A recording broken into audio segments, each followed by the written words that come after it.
Y bien, amigos de Prensa Sin Mordaza, bienvenidos a una nueva edición de Al Descubierto. Hoy tenemos con nosotros al ex alcalde metropolitano exiliado acá en España, en la ciudad de Madrid, Antonio Ledesma, a quien damos una cordial bienvenida a este espacio. Vamos a hablar de Venezuela, vamos a hablar de varias cosas, la situación con el ELN, las FARC en territorio venezolano y también esa propuesta de diálogo que se está haciendo nuevamente por parte de Juan Guaidó hacia los venezolanos, hacia la oposición en general. En este sentido, señor Antonio, ¿cómo está usted? Bienvenido a esta nueva edición. Gracias por estar con nosotros. No, gracias a ti, Javier. Un saludo a toda la audiencia. Y bueno, siempre dispuesto a conversar con la mayor franqueza y que este diálogo pueda ser útil para toda la comunidad venezolana, todos los analistas y observadores internacionales. Así que bueno, comencemos. Así es, con su experiencia en la política venezolana y sobre todo porque sabemos que ha hecho vida dentro de la política, siempre es importante conocer su opinión y sobre todo porque su crítica o su comentario o su análisis siempre va en función, me parece a mí, del interés colectivo. En ese sentido, me gustaría empezar por el tema que en este momento es noticia y que es la situación de la presencia paramilitar colombiana en territorio venezolano. ¿Eso cómo lo ve Antonio Ledesma a día de hoy? Bueno, es la consecuencia de lo que comenzó a urdir Hugo Chávez desde que asumió el poder en Venezuela. Es que a veces nos olvidamos de estos capítulos que están allí escritos y que fueron personificados por estos personajes que desde Colombia, encabezados por Marulanda, y desde Venezuela, liderados por Chávez, y desde Cuba, capitaneados por los hermanos Castro, se fue montando toda esta trama y por eso Chávez no tenía ningún tipo de pruritos en exigir incluso el carácter beligerante para la FARC. Y recordemos que hasta estatuas o monumentos se instalaron en parroquias de Caracas en homenaje a Marulanda, y que cuando fue dado de baja uno de los jefes guerrilleros de apellido Reyes, en la frontera colombo-ecuatoriana apareció un equipo de computación y esa base de datos dio mucho de qué hablar, porque allí aparecieron algunos números, algunos informes según los cuales había un entramado financiero entre el régimen de Chávez y la guerrilla colombiana. Después se hicieron denuncias de que el ELN estaba instalando campamentos en varios estados de Venezuela. Esa denuncia fue perfeccionada hace unos 2 años por el presidente Iván Duque Márquez. Incluso la expuso ante la Asamblea de la ONU. Y ahora el presidente de Fundarredes, el doctor Tarazona, ha informado que ya no son 12 los estados en los que se advierte la presencia del ELN, sino 19 estados. Y si eso no es suficiente, ahí están los sucesos que se están desarrollando desde el mes de marzo en lo que se conoce como el Piedemonte Llanero, que integran las fronteras de el Arauca y el Apure. Allí hay una pelea a muerte, a sangre y fuego entre los disidentes de la FARC que lidera Gentil Duarte y los grupos que actúan bajo las órdenes de Iván Márquez, que está en Venezuela, y que estos capos del narcotráfico que se han ido deslizando de Colombia a Venezuela son protegidos o son huéspedes del régimen de Maduro. Por lo tanto, estamos hablando de una corporación criminal que tiene sus estrategias compartidas. Eso tiene su origen en lo que se conoce como el Foro de Sao Paulo, que comenzó a funcionar desde el año 1999, teniendo como mentores a Fidel Castro, a Lula y a Hugo Chávez. Sebastián Abarrae, periodista de investigación especializada en la fuente militar, quien por cierto estuvo recientemente con nosotros aquí en Prensa Sin Mordaza, ha afirmado esta semana específicamente, que próximamente, serían los próximos días, las próximas semanas, muy probablemente las FARC se pronunciarían y declararían parte del territorio venezolano como un territorio independiente de lo que es la geografía de Venezuela. Esto significaría evidentemente una amenaza a la soberanía nacional pero da pie de repente a una intervención militar internacional. Sabemos que el régimen venezolano no va a hacer nada. Bueno, si uno se atiene a la letra chiquita incluso que está en el Tratado Interamericano de Asistencia Recíproca, perfectamente se pueden activar las herramientas que ofrece el artículo 8, el artículo 6 de ese tratado. Pero además, lo que se está comentando ahora es periódico de ayer, porque es que en Venezuela viene actuando este conglomerado delincuencial. Lo hacen a sus anchas. Todos los informes que dan cuenta del crimen ecológico que se viene perpetrando en el arco minero ubican a factores de Hezbollah, que es un brazo terrorista que responde a los iraníes, por ejemplo, también relacionado con el grupo de Hamas, del Líbano, etcétera. Están los grupos de la FARC y el ELN. Pero si no es suficiente la invasión de estos grupos narcoguerrilleros en territorio venezolano, están los cárteles de la droga de México, que tienen sus instalaciones y manejan sus operaciones, hacen todo tipo de comercio de droga. Diariamente salen aviones cargados de cocaína desde las pistas clandestinas que controlan en el Zulia o en el estado Apure o en el estado Cogede. Hay informes de cómo se han capturado aviones que han salido de Venezuela rumbo a Guatemala o a Honduras, lanchas rápidas cargadas de toneladas de cocaína, y además los ejércitos de Cuba.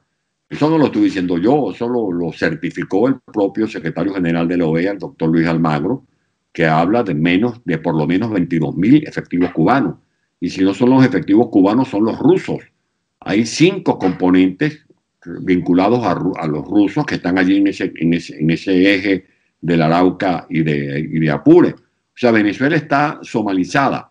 Venezuela perdió la independencia que ganó el Libertador Bolívar y José Antonio Páez en Carabobo. La hemos perdido en la batalla de La Habana, una batalla financiada con dinero venezolano para que nos invadan. Esa es una gran realidad y esa es una amenaza no solo ya para los venezolanos, sino para todo nuestro hemisferio. Y eso, evidentemente, al ver toda esta situación, la pregunta que yo como ciudadano, inclusive no como periodista, sino como ciudadano me hago es, ¿hay negligencia por parte de las instituciones internacionales? ¿Ha habido falta de acompañamiento por parte de los gobiernos del mundo? ¿Cree usted que el mundo se está haciendo, cuando me refiero al mundo, me refiero a los gobiernos, a las organizaciones? ¿Cree que esas organizaciones y esos estados se están haciendo de la vista gorda ante la situación que está pasando en Venezuela? Ahí confluyen, Javier, varios elementos que vale la pena analizar. Primero, hay una dirección política en Venezuela que no ha sido atinada y por eso no hemos podido liberarnos de un régimen que no tiene otra fuerza que no sea la de torturar, la impunidad para apresar, para inhabilitar, para traficar drogas, para producir dinero ilegal. Esa es la gran fuerza de Maduro, porque del otro lado, lo que representa Maduro es el régimen históricamente más repudiado de la historia de Venezuela. No ha habido en la historia de Venezuela un régimen, ni el de Páez, ni el de Vargas, ni el de Sublé, ni el de Monagas, ni el de Julián Castro, ni el de Juan Crisóstomo Falcón, ni el de Antonio Guzmán Blanco, ni el de Joaquín Crespo, ni el de Cipriano Castro. Ningún régimen más vulnerable que el régimen de Maduro. No tiene gestión que mostrar. Por lo menos Juan Vicente Gómez tenía algo que mostrar. Había resuelto el problema de la deuda, había reunificado a Venezuela. Pero es que Maduro no tiene gestión que mostrar. Lo que tiene son ruinas. Ruinas sobre las cuales baila, porque es capaz hasta de encontrar un merenguero, un salsero, por $60.000 para bailar sobre las ruinas que él viene, del país que él viene destruyendo y arruinando. No tienen ningún tipo de prestigio. Son tachados de narcotraficantes por la comunidad internacional. Están a punto de ser juzgados en la Corte Penal Internacional por crímenes de lesa humanidad. Están reputados como los protagonistas del latrocinio más grande de la historia de la humanidad.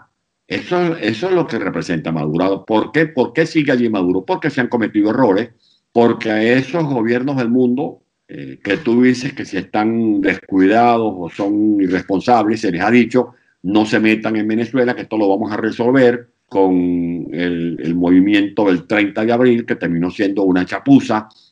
No se metan aquí, que ya tenemos un acuerdo con el Vaticano para un diálogo, y cuando no es con el Vaticano es con República Dominicana o es con Barbados.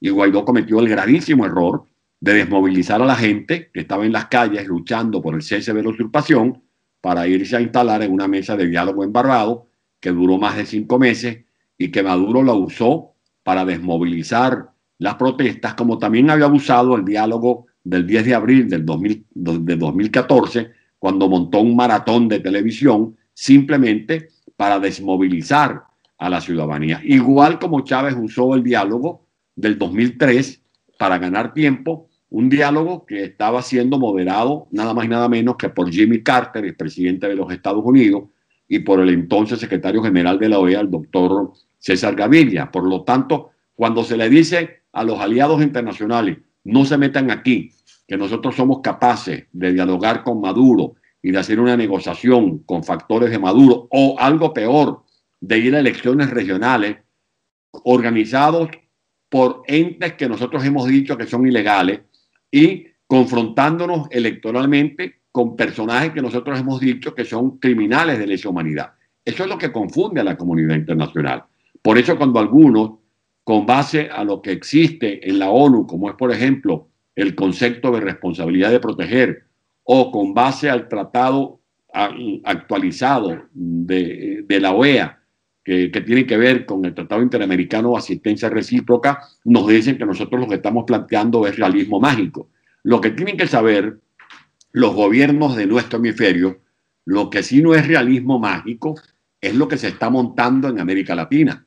Todo ese entramado dirigido desde Cuba, asesorado por chinos, por rusos, por iraníes, en donde se involucran a las piezas de Brasil con Lula da Silva, la pieza de Petro en Colombia, el movimiento que está tratando de socavar las bases de la democracia que se reconstruyó después de Pinochet en Chile, avanzar en Perú, mantener la dictadura de esta narcobrujería que impera en Nicaragua, de los esposos Ortega Murillo, y además Maduro como una pieza, porque Maduro no es otra cosa que un eslabón más de este proceso conforme al cual se pretende controlar América Latina para que ya no sea una simple amenaza o martirio para Venezuela, sino una amenaza clara, peligrosa para la paz y la estabilidad del hemisferio.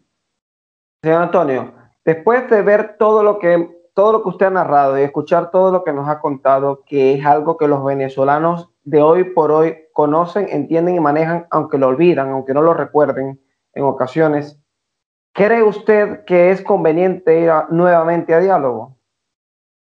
Nosotros es bueno primero, Javier, advertir que los venezolanos no somos reticentes a utilizar este instrumento que es patrimonio de la humanidad, como el diálogo. Porque a veces se quiere hacer ver que es que en Venezuela hay una ciudadanía que es sorda, que no quiere escuchar las palabras de muchos aliados, que no quiere buscar una salida pacífica. Eso es mentira. Nosotros hemos participado en 13, 14 diálogos. Ya me he referido a algunos de ellos. El del 2003, cuando Chávez colocó detrás de un paraván los sucesos espectaculares de la marcha del 11 de abril del 2002, ocultó la masacre del silencio, cuando Chávez silenció los efectos del paro petrolero, y nos metimos en un diálogo para un revocatorio que ha debido hacerse a finales del año 2003, y Chávez hábilmente usó el diálogo para avanzar hasta agosto del año 2004. O sea, eso fue un diálogo, como fue un diálogo el que ya cité del Vaticano. Maduro se burló de los prelados del Papa que estaban actuando como moderadores en ese diálogo. Hubo un diálogo en el que estaban de moderadores expresidentes de varias naciones, jefes de gobierno, ex cancilleres, el canciller de México, el canciller de Chile, el canciller de Paraguay. ¿Y qué hizo Chávez? ¿Qué hizo Maduro? Bueno, ganar tiempo para que nos tratáramos de olvidar de la masacre que hizo Maduro entre febrero y julio del año 2017 para dejar sin efecto el plebiscito que heroicamente protagonizó el pueblo de Venezuela el 16 de julio del 2017. Y si eso no es suficiente como un relato verídico, voy a citar ahora el lamentable diálogo en el que participó, que fue autorizado por Guaidó en Barbados de 2019. ¿Para qué sirvió ese diálogo? Para que la gente que estaba en las calles siguiendo en medio de una gran euforia, Juan Guaidó, canturreando el estribillo de cese de la usurpación, gobierno de transición, elecciones libres, se enmudeciera y se fuera a congelar en sus respectivas casas, porque se le dijo a ese pueblo que estaba luchando en las calles que se retiraran a sus moradas porque se iba a buscar una solución pacífica en el diálogo de Barbados. ¿Y qué hizo Maduro? Desmovilizó la calle, dividió a la oposición y cuando no la dividió la desprestigió, porque aparecieron entonces los tristes célebres alacranes, que no son sino los infiltrados o los dirigentes que se han vendido al mejor postor, actuando como los felones de nuestro proceso de lucha por la libertad de Venezuela. Esa es la verdad. Ahora, lo que sí tiene que ver, repito, el conglomerado internacional es que en Venezuela se está consolidando ese eje del mal. Así lo califico, el eje del mal. Maduro en Venezuela, Lula en Brasil, Petro en Colombia, y todo dirigido desde Cuba, que tienen un know-how mediante evidentemente hay una... ilustran a estos grupos para lo que se llama la guerra de cuarta generación. Así, y evidentemente hay un plan en torno a la región que se vislumbra. De hecho, no les ha salido el tiro por la culata, como decimos en Venezuela, en Ecuador, y están gestando ese plan en Colombia. Pero de cara a Venezuela, ¿cree usted entonces que la oposición se debería replantear el liderazgo y las acciones que hasta el momento están llevando? Juan Guaidó de alguna manera sigue liderando la oposición venezolana, y digo de alguna manera porque hay muchas corrientes que a lo interno critican su gestión. Él apuesta por ir a un diálogo. ¿Cree usted que los venezolanos deben plantearse o replantearse un nuevo liderazgo que permita finalmente una salida y que se genere ese cese de la usurpación, ese gobierno de transición y esas elecciones libres? Es indispensable un nuevo liderazgo que haga posible que Venezuela tenga una conducción política con objetivos estratégicos muy bien definidos. Una conducción política muy honesta, intelectualmente honesta, con valores, con principios, porque de lo contrario no será posible salir ni de Maduro ni de Nicolásito, si es que Nicolásito hereda a Maduro, no sé en qué década o en qué año. Y con esto no quiero echarle un baño de agua fría a la gente. Yo creo que las posibilidades son ciertas. Ese es un régimen en fase terminal. Lo que ocurre es que cada vez que está por quebrarse, aparece alguien y le da unas muletas o le da una bombona de oxígeno. Y por eso vemos a Maduro caminar apoyados en muletas sobre los despojos de nuestra querida Venezuela. Con una dirigencia infiltrada no será posible derrocar ni a esta ni a ninguna otra tiranía. La oposición venezolana está infiltrada en este momento. ¿Tiene esta información? Bueno, cuando usted ve los personajes que han recibido los símbolos de los partidos que han sido despojados hasta de sus propias tarjetas, eso salen de allí, salen del propio vientre. O sea, la oposición era un nido de alacranes. Y mientras eso no se ha resuelto, no vamos a tener posibilidades de salir del régimen. Porque yo he puesto un solo ejemplo, porque la historia hay que conocerla. Cuando el libertador Simón Bolívar estaba preparando su campaña libertadora en 1819, hizo una reunión de su alto mando en una aldea conocida como la aldea de los 70. Pues bien, el libertador dijo, aquí no entra sino el alto mando. Y él mismo dijo que entraría Sublé, que entraría, quien posteriormente fue el general Anzoátegui, que entraría Ambrosio Plaza, que entraría Briceño Méndez, y mandó a colocar a algunos soldados alrededor de la choza, porque fue en una choza donde se reunieron y no había ni siquiera taburetes, sino se sentaban sobre los huesos, las cabezas de los huesos de los ganados que habían sacrificado. ¿Y por qué hizo eso? ¿Por qué actuó así el libertador? Porque él sabía que tenía que cuidar muy bien la estrategia. Porque si ahí estaba un sapo, si ahí estaba un infiltrado, que cuando escuchara que el libertador se había decidido entre la vía de la Chita o la vía de la Labranza Grande por la ruta del páramo de Pisba, el primero que lo iba a saber era el general Barreiro. Bueno, ¿qué ha ocurrido? Y es bueno decirlo, ¿qué ha ocurrido en el comando estratégico de Guaidó? Que cada vez que Guaidó se reunía con su comando estratégico, el primero que se enteraba de las decisiones del comando estratégico era Maduro, porque estábamos infiltrados.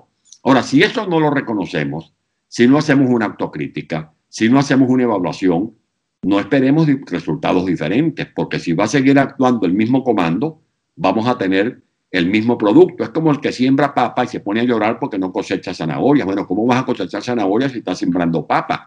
Nosotros hemos venido cometiendo errores tras errores. Hemos tenido múltiples oportunidades. La tuvimos en el 2002, la tuvimos en el 2003, la tuvimos en el 2005, la obtuvimos en el 2007, la obtuvimos en el 2010 cuando ganamos con más votos al chavismo en las elecciones parlamentarias, la obtuvimos en las elecciones presidenciales, sobre todo la de abril del año 2013, que la ganamos y que Capriles, decisión que yo le respeto pero que no comparto y la critico porque tengo mi derecho a hacerlo, fue un gran error haber desmovilizado a la gente con el pretexto de que íbamos a ahorrar vida.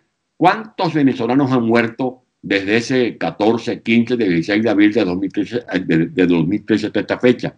300.000, 200.000, miles de venezolanos. Por lo tanto, es hora de que entendamos que requerimos una nueva conducción estratégica. Si nosotros logramos concebir una dirección política que tenga objetivos definidos, que tenga una sola estrategia, no dos y tres estrategias, porque una cosa son las estrategias, otra cosa son las tácticas, para generar confusión, para distraer al enemigo, eso es otra cosa. Pero necesitamos una sola estrategia, no esos cambios de ese zigzagueo que han sido fatales a la hora de lograr los objetivos.